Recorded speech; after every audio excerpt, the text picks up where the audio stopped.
Well, the city of Killeen has seen numerous homicides and domestic violence situations in the last week. The most recent left 2 young girls dead after Killeen police say a domestic disturbance turned into a shooting.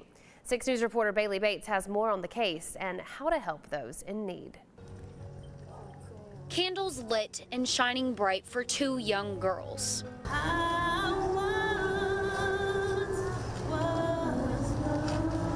Monday evening, a community gathered where cousins 11-year-old Makayla Martin and 6-year-old Alyssa Whitfield spent their last play date together Saturday morning. The 11-year-old went to greet her and was jumping up and down, was so excited to see her cousin, and she hugged her and they ran into the house.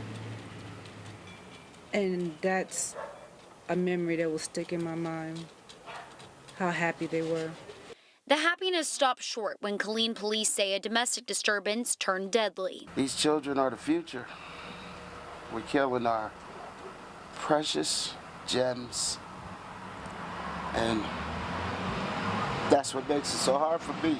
Killeen police say 39-year-old Kendrick Gaines shot and killed the 2 girls and also shot his wife, Danielle. It started when she knocked on our door, and my husband answered the door, and commotion from then on out. The Davises live a couple houses down. Saturday morning, Danielle ran to them for help with a gunshot wound.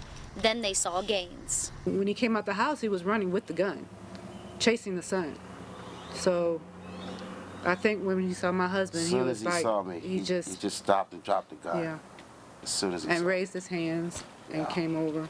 The Davises were able to keep the son from getting shot and held on to Gaines until police arrived. Thank God. He dropped his gun when he did, because it could have been a lot worse. They say Danielle told them she was having marital issues with Gaines and was planning on leaving him soon.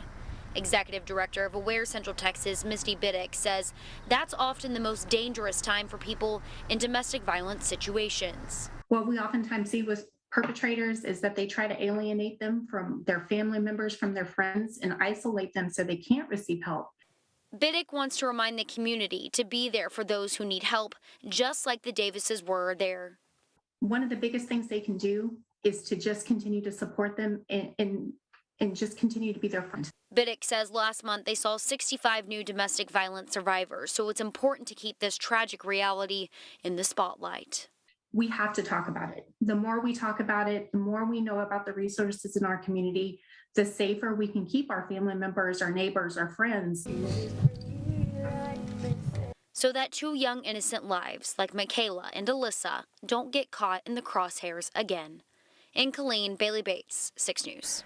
Now Gaines is being booked into the Bell County Jail, a bond of $2.5 million. A GoFundMe has been set up to help the family with funeral and hospital costs.